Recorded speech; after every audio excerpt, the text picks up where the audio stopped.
You may know Julianne Hough from her championship turns on Dancing with the Stars and films such as Rock of Ages and Grease Live. But off-screen, Julianne dances to a beat all her own. Her new venture, KINRGY, is a dance and fitness platform that empowers authentic self-expression. She's also the co-owner of a new brand of wine called Fresh Vine Wine, a collection of premium, low-carb, low-calorie wine. In our conversation, we discuss her record-breaking career, setting boundaries around fame, and how she learned to dance for herself, not to win.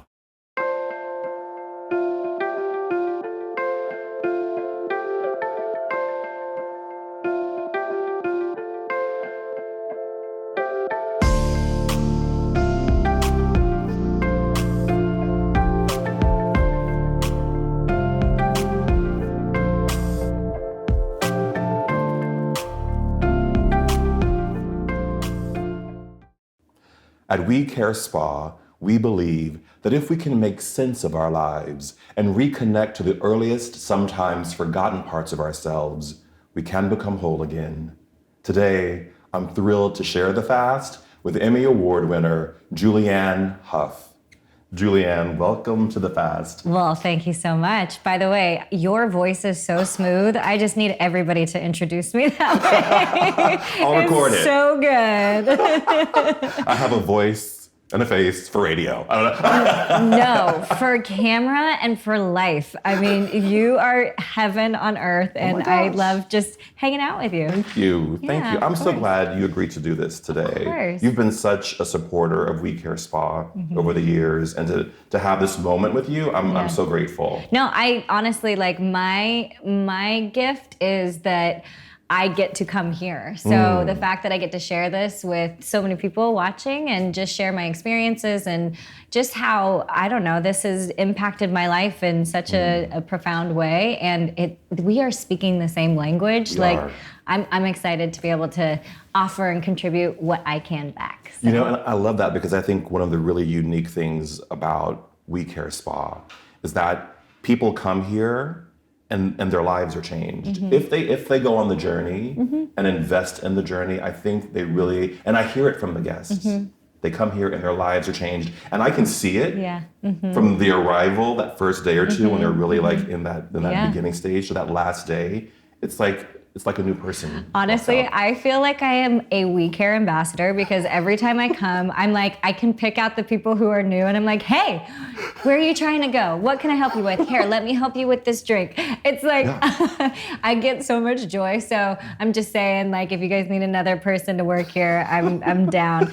We'll take you. We'll take it. But also, it's so true though. Like, if you come to We Care not knowing what you're looking for, or you think it's just the physical benefit, you realize that like the mental aspect and the energetic and the spiritual come without you even realizing because you think you're coming for the physical, one thing, and then you just are blown open to so many different other aspects of that mind-body connection. So and I think that's probably part of the hard part for people who are coming for the first time. It's like, oh, I want to drop some weight. Yeah. I'm going to go here, I'm going to fast, I'm going to cleanse. And then you get here and we're like, no. Let's talk about your emotions. Yeah. Let's have a fire ceremony. Yeah. Let's burn the things of the past and open a path for the new. Well, but you do it in such a way that creates such a safe container for people that might be uncomfortable, or this might be like so new for them that this is not their language to begin with. And so they come here, but you guys create such a safe environment and like so held and warm and inviting and still fun and playful. So it's not so serious too, that everybody just drops in immediately. They feel so supported. And honestly, between Mari and Rhonda and your healers that you have here, as well as just everybody on staff, like, you really, like, We Care is pretty special, and I've traveled a lot, and I go to a lot of places. I love retreats, and I just keep coming back. Well, and we're like this little, we're looking out the window here, and there are the San Jacinto Mountains, which are the tallest mountains in California. They're covered in snow. I know. Isn't it gorgeous? But we're like this little hidden gem here in the desert, and I think that's part of the the appeal of it is that you can really get Cocoon. away. Cocoon. Come in and just like, just cocoon. Yeah. I love it. Yeah. Okay, so I have to get my questions let's together. get questions. But let me tell you, so Come last on. night, I knew I was talking to you. Okay, yeah. So I'm like, okay, so how am I gonna open this interview with Julianne? So I was like, oh yeah, I need to get my hand jive. Oh my gosh, Grease Live, yeah. But I watched Grease Live last night. Oh, you did? I watched it. Aww. And my first thought was, oh my gosh, that is the hardest thing to do, to play a role like Sandy that is so iconic. Iconic and so associated with Olivia Newton-John. May she rest in peace. Yes. But I was like, you have some real cojones to do Thank that. you. And then you killed it, by the way. Thank you were you. so good. Thank Which you. is not surprising because I know your background. But I was like, what was that like for you to step into a role that is so, it's like Hamlet for men. Yeah, It's like when, no, of there's so course. much expectation when you step into a part like that. You know what? There is expectation, I think, when you think about the outside world coming at you. But my greatest go-to always is trade expectation for appreciation. Oof. And so the fact that I am just able and honored to be able to play this part, which was such a staple in my upbringing, and was really one of the first women that I saw on, the big screen that could be two different versions of herself, and that she wasn't just one thing. No. She was multiple facets of who she is, and that is who we all are as people, right? Yeah. Like there are so many parts of us that exist. We're not just comprised of one being, especially the sweet innocent. Yeah. That part still exists in me, but I also have that fiery Sandy too. The black spandex exactly. and the teased hair. And so it was, obviously so iconic to be able to step into Olivia Newton-John's shoes. And by the way, she is one of the kindest, I'm going to rest in peace, but was one of the most kindest, most generous souls. And so I always felt like welcomed to be able to do it, where it wasn't like a barrier of nobody can do this role but me, you it's know? Mine, I exactly. Own it. No, she's just the most, giving, open person. And so I felt very, very welcomed to do I love it. That. And also it was, sorry to cut you off, but it was also just it was like summer camp. I mean, we had 1 month to do this whole show and this whole production and rehearsal, and then we had one night. It was opening night and closing night, and it was live on television. Oh my gosh. There were storms happening. We had to redo the whole opening number that morning, and then the storms passed, and we were able to do it as planned. But you can see at the very end when we're all out in the middle of the carnival scene. I think we break character, all of us. We're just screaming and laughing and just this is so amazing. It was combining Broadway with television and film. It was the combination of all three of these things that you'd never seen before on television. Never. So because when I was watching pretty it, cool. my eyes were watering. When I was watching it, I was like, they're really doing this live. And when you guys got on the trams and went through, I was Oh no, speaking of hand jive, so after that big number when Danny Zuko starts dancing with Cha-Cha and Sandy's pissed off and she's like, I'm out of here. I'm gonna go sing on my porch. Literally, I was running from one soundstage to the other soundstage on the back lot of Warner Brothers, and we're booking it, and I'm like, how am I gonna sing Hopelessly Devoted? I'm out of breath. I had 30 seconds, and now I'm on. And now I'm in my sorrow. But that is what is so spectacular about live. Oh, that extra 15% reserve tank that you don't know exists just comes in, and you're like, and I could do this all day. It's so good. I have to tell you, so Grease was the first movie I ever saw. Was it really? It was the first movie I ever saw. I remember my mom didn't want me to see it. Yeah. By the way, I had to sneak it from my parents when they were not at the house. Yeah, I want to say I was 6 or 7. Yeah. It was 78. Yeah. So I was 7. And I went to the movie theater. This is how long ago this was. I had only on a pair of jeans, no shoes, no shirt. And I remember sitting in the movie theater and watching Grease, and my mom was so mad. Her younger sisters took me. Yeah. She was so mad when we drove back up. And of course, I'm trying to sing the music. I don't know the music. Of course, yeah. But I loved Grease because I think, and you mentioned this earlier. And I don't want to make this but the Sandy character gets a bad rap in that movie because she Flip-flops. puts on the black spandex and the hair. But Danny changes too. Oh, he changes too. He totally changes. And by the way, are they really changing, or are they in high school figuring out who they are, tapping into different versions of themselves? Yeah. You know what I mean? And also it's a movie. And it's a movie. And they were all 35, by the way. All 35, by the way. but I love that you said that, because, you know, it does kind of show that a little bit in the film, and we've all expanded and grown so much as a generation. Oh my gosh. But I will say that, like, my favorite part is that, you know, again, all parts exist in us, and like we are not the sum of one thing. No, we're not. Now, I know your background is dance, and we were introduced to you through Dancing with the Stars. Yeah. But I wanted to talk to you about dance, because I would say one of the really interesting things that came out of COVID was that people started dancing. Oh my goodness. People who could dance, and the best were the ones who couldn't dance. That's what I love. But why do you think that the response to that was dance? I just got chills. Well, I believe that dance is the universal language. It is how we connect with people. It is how we celebrate. It is how we grieve. It is how we, our body is designed to move. Our body is not meant to be still or stagnant or, you know, stuck. Yeah. I mean, we are beings, and our body is designed to move, to express itself. And I think in COVID, I'm so glad that people were moving, because if you think about everything that was going on with the you know, what is it called? A disease? What whatever that was. What do you call it? We don't know what that was. A virus. A there we go. virus, Not a pandemic, disease. all of it. A virus. You know, the last thing you want to do is let it overtake you. Yeah. It's like, no, I'm like, I'm not letting this have the power. So the only way that I can do that is by moving my body and like staying positive, you know, being in a high vibrational state, even though all this stuff is like super negative going on around you. Yeah. And so to see so many people, especially, I think it was Italy that first started it, when they were like singing and dancing across their balconies, and just to see the actual connection of, you know, dance, music, celebration, it was like what brought the world together. Yeah. And sometimes when you see, you know, bad things happen, people come together even more. And I think dance and the body and movement, it's just, it amplifies everything. I mean, it was beautiful. And it has lasted past. I think it's just part of our vocabulary now.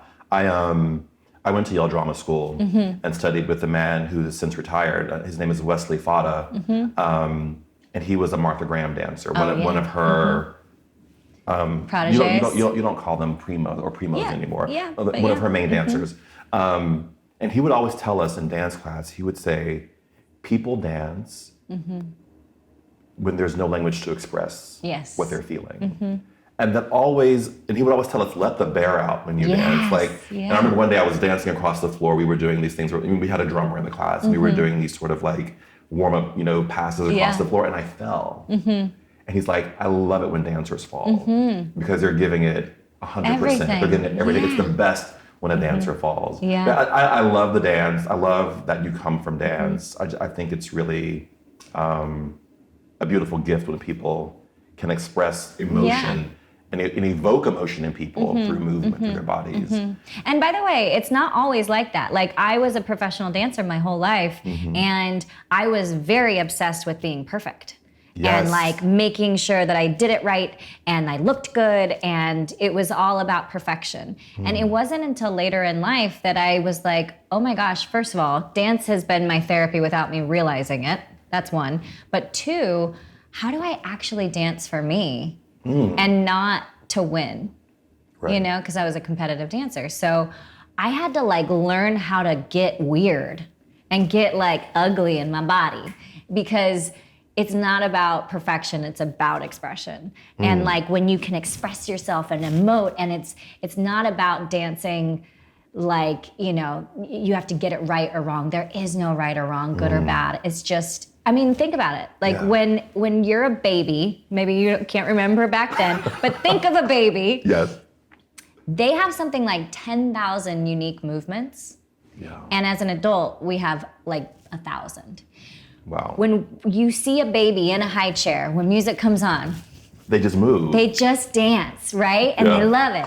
And then like somewhere in their journey, either someone told them that they couldn't dance, or they started feeling like they were being judged, or that they weren't a dancer. But at the end of the day, we're all dancers. We all feel what it feels like. You don't have to be on rhythm. You don't have to have the right step. You are designed to move, right? And like, we just gotta like remember who we were when we were kids before somebody told us that we weren't dancers. What was that like for you? Because you were 10 when you went to London. Yes, you I left was. home to dance. I did. What was that like for you? Well, first I actually went to, I don't actually bring this up very often, but I actually went and lived with a Russian family when I was 9 for 3 months. Oh, wow, okay. I kind of blocked that out. I'm now doing a lot of inner child work, so I remembered. But when I was 10 years old, I moved to London and lived with my dance coaches there. And it was training morning, noon, and night. I mean, I still know my schedule to date because it was so rigorous and structured that it created so much discipline and work ethic as a kid, but also so much rigidity that I've like learned how to like again find like an immature, playful, silly side. I was so mature as a kid, and now I'm like finding I'm mature now. I have wisdom now. I wouldn't say I'm mature. I'm literally sitting cross-legged on the chair, but I definitely have wisdom now, and flowing in between the discipline as well and the structure, as well as the freedom and the uncertainty and where the magic lies. I think that's been like my greatest realization and awareness. How, I know we're talking about health and the joy of healthy living. How did you maintain your health through dancing? Because it's probably one of the most demanding art forms, sports. Yes. You think about it that way. I know, I always say artistic athletes. Yeah, because I mean, and there's so much pressure to look a certain way, be a certain way. And I mean, Balanchine had the ribs he wanted to see, and for a long time they wouldn't let black women be ballerinas because the bodies are so different and so muscular. So, and I know it's even harder on the women than it is on the men. How did you maintain your health, or how did you learn to maintain your health through dancing? Well, I would say I didn't until probably I was aware of some mental associations probably around like 29, 30, but I really didn't start thinking about, wow, this has really affected my mindset of what's healthy and what's toxic until probably, I don't know, 3 years ago. Wow. I used to say, oh, I was lucky. I was a dancer. I could eat whatever I wanted. But it wasn't about what I ate. It was like later on, as I grew into a woman, trying to stay looking like a 15-year-old little girl. Right. And so that was the hardest part, was that it was all image based. And so I went on so many different fad diets. I mean, I think, at one point I was put on diet pills, like a 700 calorie meal, and I was working out 2.5 hours a day, every day while I was on set of Footloose. And it completely jacked up my system, because I then, like, when I got off of the diet pills and when I started eating normally, like, I blew up, and then I was like, wait, but everybody knows me to be the like fit, healthy dancer. Yeah. Now I have to get back into that cycle and keep doing it. And so I kept doing this cycle over and over again. I'm like, that is so unhealthy for my body for the long term, and also for what, like, who I want to be in the world. Yeah. Like, I don't want to represent this unattainable thing. Like, I want to love my body for how it naturally and healthily, because I work out. I love to work out, but that's because I love it. It makes me feel good. But like, I want to be someone that has integrity and for myself and for what I'm showcasing in the world. And yeah, that's important to me now. So that's only really been over the last few years. You said something interesting that you think about what you're putting out as a representation in the world. And I wonder, would you use the term role model for yourself? I've never really thought of myself as a role model, but I understand that I probably am to some people, and without me choosing that. Right. And so I've tried really hard to let go of the perception of what do people think of me versus how do I want to be in the world. And so, as a 20-year-old, I was always like, well, what do they think? And like, I guess I need to be what they need me to be. And it's really shifted probably when I was like 28.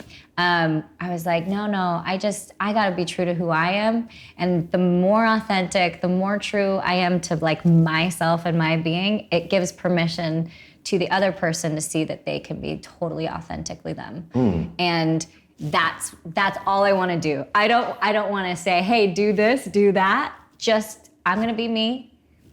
And if you're inspired to be you, that's awesome. How do we move the world to that view that you just espoused? Because right now we're in a moment of like, there's a lot of like party line thinking and speaking that goes on right now. Well, it's just, it's tough because we have access and resources to so much information, and whether you're in a 5-mile radius to something or not, like you're gonna be fed whatever that is. And, have you seen Social Dilemma? I have not. Oh my goodness, you gotta see it. But basically it's about like social media and, marketing and what we're being fed constantly. And even if you have, if you're in like a 5, 10, 20-mile radius of a certain community that believes a certain thing, they're literally targeting the same people, what they want to see. It's not about opening our eyes to different perspectives and different ways of thinking and being open and curious. It's about knowing what you know, and that's it. And so that's hard, right? Because we're being manipulated without realizing. And I hate even using that word, but it's what's happening. It's what's happening. And I think it's it's a very, very. I don't ever want to put fear out into the world, so it's a very dangerous thing, especially like when you have people very influenced and myself included. I mean, I'm totally addicted to Instagram. I have to like stop myself many times. Yeah. So you know what? If I had like the answer, I would so give it to you. I think the thing is just constantly, self others world is sort of my philosophy. If you can connect to yourself, if you can do the work and go inward yourself and like really take the time to heal, to expand, to get uncomfortable, you can really make true discernment of like what you stand for and what you believe in. And then with that, you can connect to the people around you and relate to them in a different way because you're not in defense mode. Or you're not, you're just here to like actually have true empathy, not sympathy, you're here for true empathy. Like let me try my best to put myself in your position and like try to listen, understand you versus this is what I believe and it's because of this. Right. But I actually feel this. And this is where I stand, but you know what? Like, I want to relate to you, so let's figure out how to have a conversation. Yeah. And so then the next layer is the world. And then when you can experience like how to connect to self and to relate to others, then I feel like you really can experience the world in its most true and pure form, which is love and acceptance and understanding and challenging, like challenging people is a great thing. That's opportunity to grow. Yeah. But when it's not challenging and it's just canceling, that's tough. And I think, I've made a ton of mistakes in my life and I hope I make a lot more. Yeah, me too. I really do. But I think, I think we talk a lot about empathy, which, Dan Goleman, who's a writer about emotional IQ, really talks about empathy being the basis of your being an intelligent person. But I also think that within the framework of empathy also has to be forgiveness. Yes. you know? And I think we sort of lost the mechanism of forgiveness right now. We're like, if you make a mistake, you're canceled, you know? And so I think there's something within what you're saying that we must have empathy and we must have forgiveness for people. For people and for ourselves. Yes, for ourselves. That's why I keep saying self, others, world. It's like, if you can't forgive or have empathy or compassion for yourself, how in the hell are you going to have it for someone else? You can't. You know? And so, you know, I mean, one of my dearest friends, she wrote this book called The Origins of You. And whatever kind of childhood you had, they're, you know, we love our parents, but they're also other children of, you know, other parents. And, you know, we're constantly going through things. And generationally speaking, you know, like we weren't as open about talking about wounds and, you know, trauma and all those things as we are today. So listening to her book, it's like, oh my gosh, there are like 5 universal wounds that we have. And even if you've had the most shiny, beautiful childhood, you still are impacted by those certain wounds. And if you can't look inside and forgive or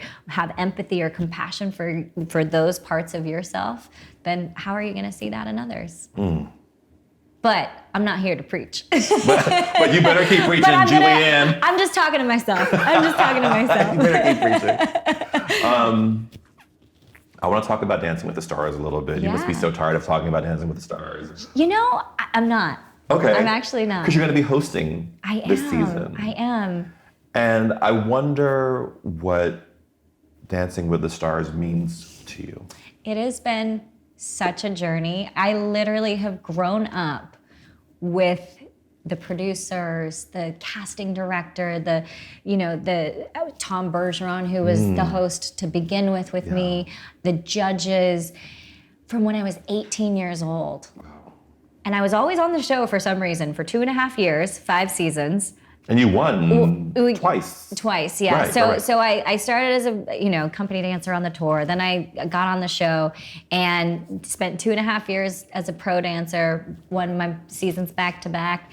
Left for 5 years, came back as a judge for 2.5 years, 5 seasons, left for 5 years, and now I'm back as a host. So it's definitely interesting how like we go in these cycles. And what's so amazing is like I always feel at home.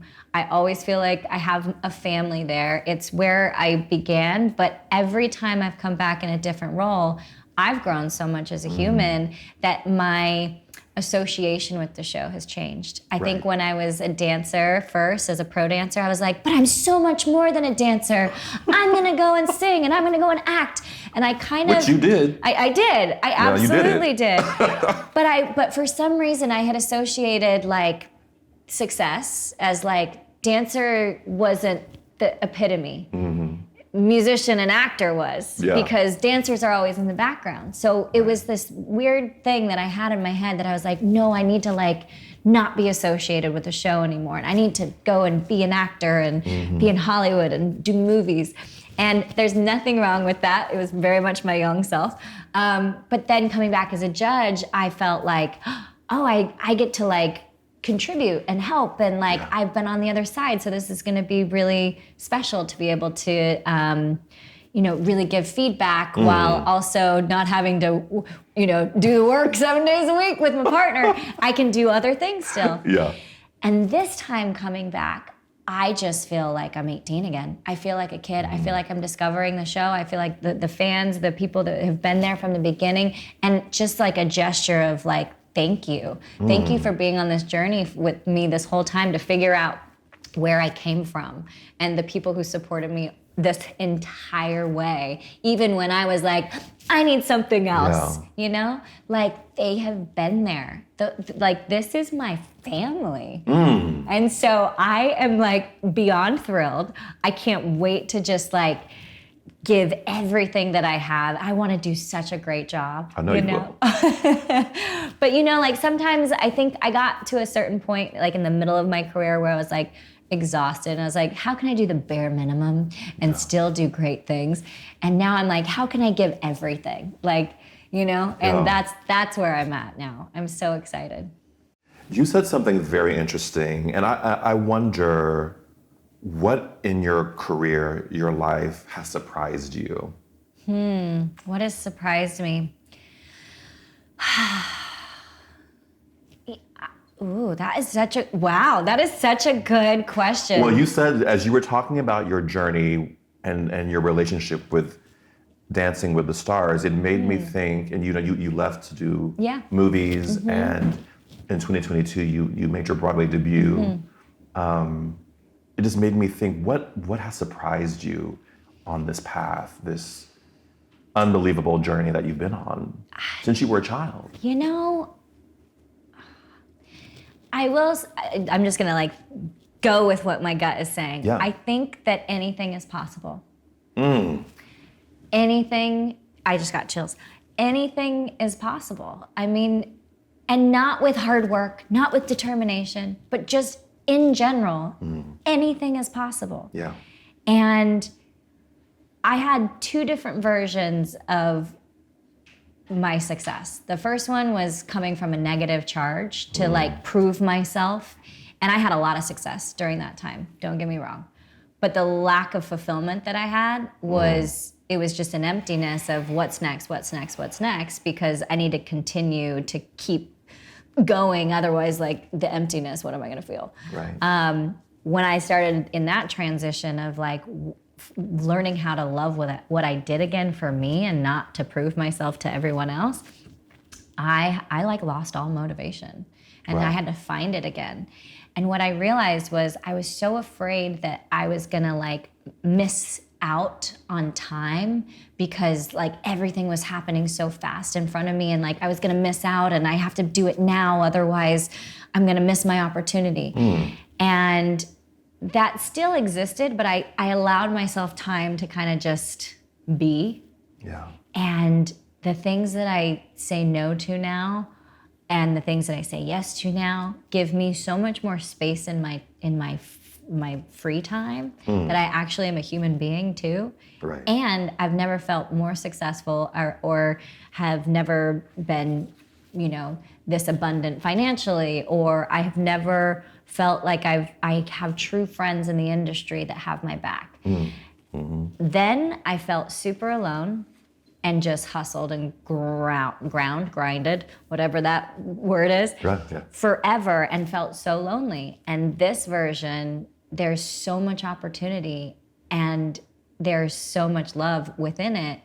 And changing that mindset, I did not believe anything was possible. I had to create it. I had to force create it.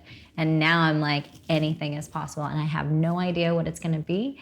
And I'm definitely gonna have a little bit of direction and focus. Right. Otherwise, I'll just be at We Care all day, every day. We'll take it. But I definitely try to really surrender and just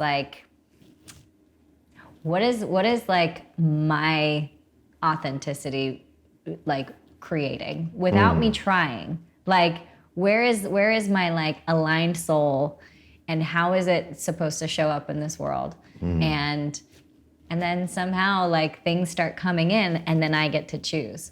Right. Yeah. How have you navigated celebrity? That's a big question. As I asked it, I was that's a really big question to ask somebody. Well, as you can see, I literally have no filter. I will say way too much. I talk too much. And then after I'm did I say too much? So I think what I've learned is I used to share everything because I wanted everybody to understand where I was coming from. And if they could understand, then they would love me.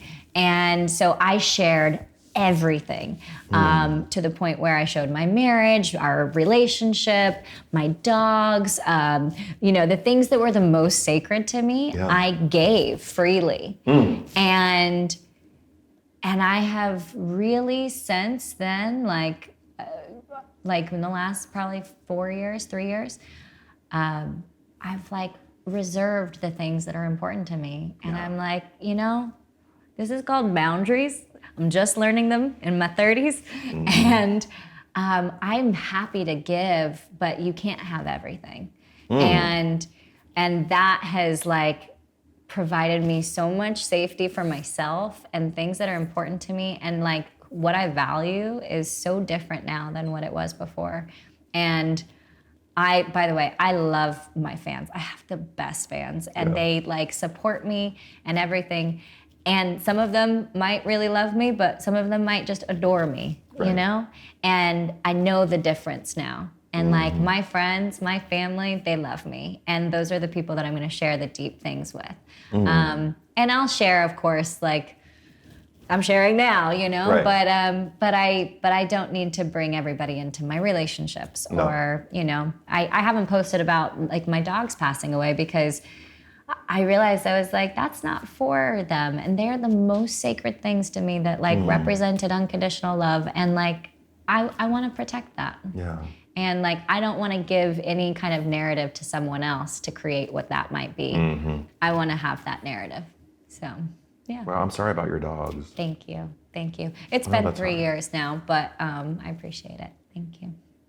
They were my kids. If you knew me with my girls, oh my gosh, they were heaven. What kind of dogs were they? Cavalier King Charles Spaniels. Oh my gosh. Yeah. You talk about perfectionism.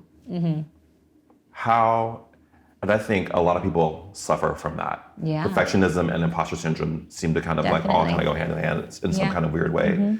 How did you really, was that a conscious decision to say, I'm not going to live my life like that? Or did life bring you to that moment where you had to say, you know what, I have to let this go if I can grow, if I'm going to grow to the next level or achieve the next thing or whatever that was? How did you break that cycle, do you think? Well, somebody said to me, perfectionism is the lowest standard that you can have for yourself because you'll never achieve it. Right. So like, that is why are you even setting yourself up to fail right now? Like that is so low for you. And when it was put to me that way, I was like, oh, I guess, yeah, there is no such thing as perfect. And like, it's just unattainable. Yeah. And so I think I've always kind of naturally, okay, I'll tell you this. Okay. When I was a dancer competing, I was not the technical one. I was not the most technical.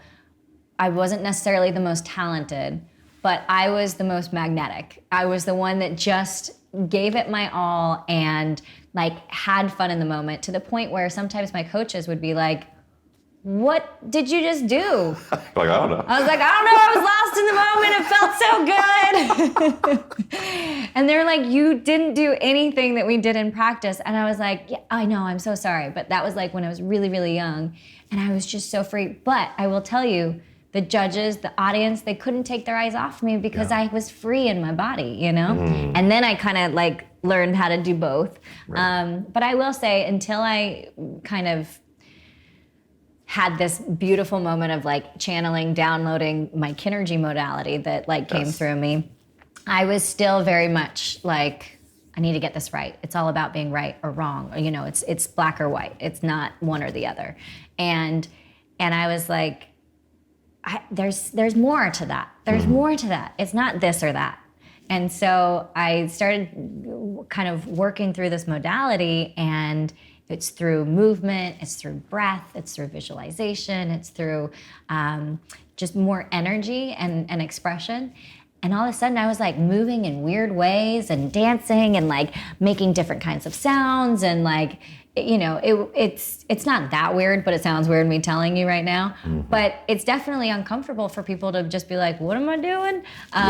Because they need structure to be able to follow along. So when I started realizing, oh, there's a good formula if you can create a little bit of structure and give people like something to move a little bit to that's not too challenging, but then the more you do it, it becomes their own, and all of a sudden their body takes over and they get to move how they want to move.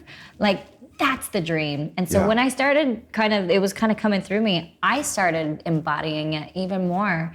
And now, I mean, you can't pay me to do like a proper cucaracha. Like, I'm like, I gotta get into it and do my own thing now. You know who was like that was, and I'm really aging myself and showing how kind of a nerd I am, was Maria Callas. Oh my gosh. She would never sing the aria the same. And she said sometimes I made ugly sounds because that's what the song demanded. That's what came out of me too. That's what came out of me, and deal with it. Right? Well, and that's when, again, the uncertainty, unknown, that's where magic happens, you know? And like when it's guttural, when it's real, you can't deny it. Yeah. I used to love forgetting my lines. Yeah. Because I'm like, well, what's going to happen now? I know. I don't know. Which, by the way, when I was just doing POTUS on Broadway, that was my biggest fear, was like, I'm going to forget my lines. And fortunately, I never like totally forgot, but I forgot to like speak. I forgot that it wasn't like I didn't have the words to come out of my mouth. It was just like, I forgot I had a line there. And then there was silence, and then immediately like oh, it's me. Yeah, and then immediately like, came back in. But it was kind of magic because it brought something totally different, and then like an urgency in my character, So and the audiences love those moments because you're just, and it's not real. I mean, no one thinks it's real. No. So when you have those like human moments, and sometimes the inappropriate places, it's the best. How was being on Broadway for you? Oh my gosh. Every actor, dancer, singer's dream is to be on Broadway. It is. It really is. And you know what? It's funny because a lot of people expected me to do a musical as my Broadway debut. Yep. And like I did too. And then this play came about and I was blown away. First of all, our writer was like 24 when she wrote this. It's a political farce. And I have, speaking of celebrity, how do I handle it now? I used to feel like I had to share everything about everything on Instagram and then like this and that. And I'm like, actually, I just want people to know where I stand through my art. And so this political farce was a comedy, ridiculous, so funny, but it showed where I stood, Like I had one of the most powerful lines, especially after this last year with Roe v. Wade. Oh, yeah. And, it was to the point where like we had a 5-minute standing ovation and people in tears crying because safe, affordable health care is a basic human right. And that was my line. And it was, I'm like gonna cry now. No, I'm about to go with you. So if you go, I'm going. And so, but that was one of the most fulfilling things where I could blend my truth and my art together without feeling like I had to get on my Instagram and Right. It was like, what I stand and what I believe in because this is what I'm choosing to put out into the world. So that was also amazing. Yeah. And then there were 6 women in this show and they were all Broadway veterans or women in their 50s and 60s who I haven't been surrounded by like women who have, or maybe I have been surrounded by them, but I haven't like actively reached out to be like, will you mentor me? Or like, how can I be surrounded by these incredible women and just soak up all this information? I've been so in charge of my own creation that this opportunity for me was a little bit like, I just get to be a part of something instead of having to create it myself. Yeah. And hold the whole thing. And I just got to witness these 6 beautiful women just pour information and wisdom and love into me. And it was the most incredible experience. In your career, where is the business and the art? And how do you walk that line? So I did a show with Dolly Parton.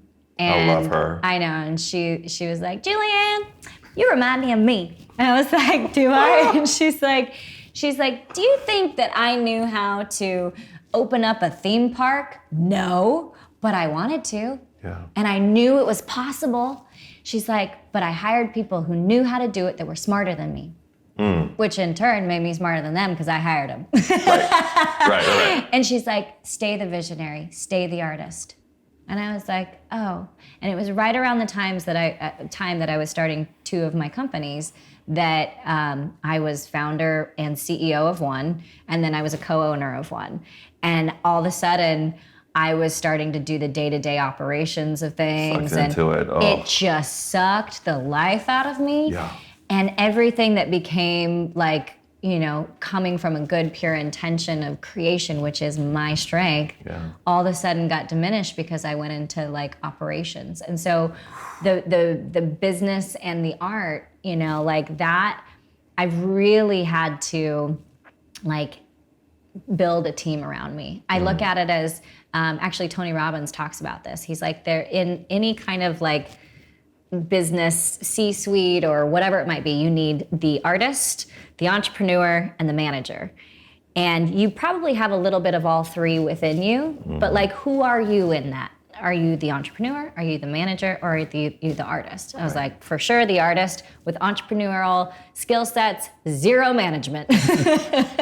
And so when I'm building my team, I'm like, oh, I need somebody who's like number one entrepreneur, number one manager, and they are like my go-to people. Or if I don't have the, resources to have two and I just have one, like, let me go more management top priority and then entrepreneurial on the other side, because I have enough creativity and artistry. Clearly, I'm all over the place. Like, that is my gift and also my curse. So like, that has been a little bit of a structure that I've held pretty true to myself, is just balancing the people around me. I could not do anything that I do without the structure of the people and their beautiful work that they do. Absolutely. Yeah. You mentioned it earlier. Can you talk about KINRGY? Yeah, of course. Yeah. So KINRGY is a wellness company. It started as just a modality that kind of came through me, which I said before, but I like to think of it as, if you take movement, breath, and energy, or meditation, visualization, and movement, and you do any one of those things separately, you can get into that like centered flow state. Right. If you do all three of them at the same time, it's like a Tesla supercharger, and you get like locked in, ready to go, supercharged in the most expansive way and also the most grounded way. So you don't feel like you're just floating and like, I can't do anything now. Like, you feel extremely grounded while expanded. And I've worked really hard over the last 5-6 years now to really do the efficacy behind it, and like work with Yale and Harvard doctors, neuroscientists, trauma therapists, so that they can come in and really like make sure that what we're doing is held in a very safe environment, since none of us are trauma therapists. Right. And as well as, what is this actually doing to our brain and the new connectors being built? Dance and ping pong are the best things that you can do for your brain. Because it builds new connectors. Dance being the number one, because it's movement, it creates emotion. Music also has like everything to do with the like frontal cortex and like the sense memory, all of those things. Yeah. And then connection. And when you have connection with someone, that also creates emotion. When you can create emotion, you create new neuropathways. Right. And so like, with everything that we're doing with this movement, it's been designed to give you an arc of like the hero's journey, basically. And it takes you through this moment to go here, to come back out. And we really connect to the feminine energy, which I love yoga so much. It's very like, I probably shouldn't say masculine, feminine. We need to stop saying those things. Those different words, yes. So it actually, we focus more like yin yang energy. So when we're like connecting to that yin energy, it's very much like getting deep into the like more dark, shadowy kind of stuff that like we don't usually want to go to because it seems scary or seems dark. But when we get into it, it actually is able, that's where you can transform and come through and then see the light, and it's a whole situation. Yes. Now, I'm getting like way deep and woo-woo into it. Well, listen, that's what but it is. But there is science backed as well. Yeah. Yeah. In this first season of this show, we're talking about people reclaiming the joy of their health or embracing the joy of their health. And I wonder what that moment was for you. I don't think it's one moment. I think it happens many times. I think that, you have to continue to recommit to yourself. Yes. And I think that every time I choose to recommit to myself is when I have that moment of like, yes, I know this is what works for me. Yeah. And And then not to beat yourself up when you like shimmy a little to the right, you know, like, right. And then you shimmy back to the left, and you're back on track, you know. But I think when I came here the first time to We Care, I think I just did a 3-day, and I was like, my brain fog went away. Yeah. And I never got a colonic, so I was freaking out. But but I'm like, yo, it's the best thing now. I was like, nope, yep, like, no. I'm not into this. But then now I'm like, let's go, baby. I can't wait. I'm gonna share all the things about what's happening here. I mean, it's amazing. I've actually got my brother to come and his fiance, and like every time I come here, he's like, "You going to the poop sanctuary?" Like, yes, I am. Yes, I am. Are you jealous? He's like, "Yep." That's hilarious. So it's not that, guys. But I will say that's a very high topic of conversation. Well, when we're going around, talk about getting cozy with somebody and comfortable. You feel safe. I mean, this is the place. This is the place to do it. Yeah. But I will say, like, you know, one of my dreams actually, I think it was the second time that I came here. I came for 2 weeks over the holidays. It was when I was going through a really low time. I was going through a divorce. My dogs had passed away. My internal world was like transforming, which meant my external world was also transforming. Yes. And the things that were no longer serving me and my highest good and the people around me started falling apart. But it was what I like to call the death hole pit of shit era. It was awful. Yeah. And so I remember I was like, you know what? I used to host the holidays always at my house. I was like, this is going to be so empty and depressing here. I was like, let me go take care of myself. And where can I go do that? And I had gone for 3 days, probably like 6 months prior. And so I was like, I'm going to go to We Care. Yeah. And I did. And that 2 weeks, that transformed my life. Yeah. Not only did the brain fog go away, but my mental clarity, my emotional release, because, you know, we think, again, the physical release with what happens here with a cleanse, with a fast, but it was the emotional release that I had been carrying for a couple of years that, like, you know, in my kidneys, in my liver, like the exhaustion of holding, trying to like stay attached to everything that was happening and really allowing myself to let go. Yeah. And our body holds so much information, so many toxins, so many emotions that like this was the place that I felt like I could do everything. Yeah. And I had the time to be able to like navigate and integrate all of it with obviously the most like beautiful healers and therapists, and they're just amazing. So thank you. Yeah. Yeah, I think, you know, we said it earlier, people may come here thinking it's one thing, but when you're holding in one part of your life, you're holding in all parts of your life, because we're an integrated being. And so when you're releasing and cleansing your colon and your, you know, I've lost my language right now. Your intestines, all of it. But when you're cleansing that, it's, you know, you're really releasing stuff, and and you said, you know, you said it beautifully. Your body holds that energy, and what people are doing here is they're releasing that to allow something new to come in. Yeah, absolutely. You know? And that's what we do here. If you get to the heart of it, it's like, how do we let you release what you're holding, what may be habit, trauma, pain, etc. Yeah.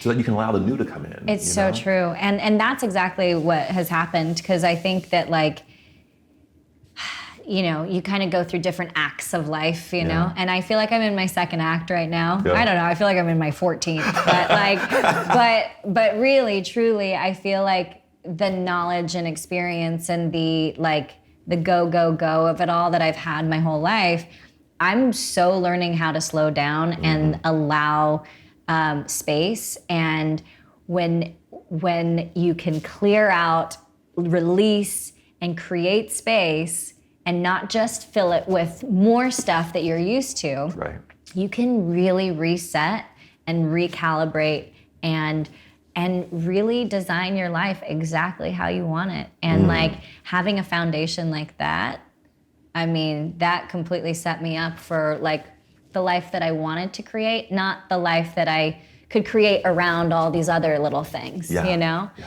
And, just reintegrating back into the world and like, what am I gonna eat and how am I prioritizing myself and making sure that I'm not so extreme where I come here and then I go back into like crazy life, you know? And it's like, I can do that and I can keep coming back, which I do, but also like, how can I find that balance of like, how can I bring We Care with me and continue in a more balanced way in life. So I love it. I love it. Julianne, thank you so much Heck for yeah. today. We did it. We did it. Awesome. Also, I'm hot. I don't know if my cheeks are flushed, but You look I'm great. so hot. I'm like, don't sweat. Don't sweat. You're amazing. Thank thank you for you. you're a great interviewer too. You Thank you. allow me to just spew. I love it. I love it. I had like 1,000 other questions, but I was like, I'm just going to roll with this because it's really good. Well, I appreciate it. Thank you. Thank you. Thank you so much. I appreciate it. Of course. All right. Thank you.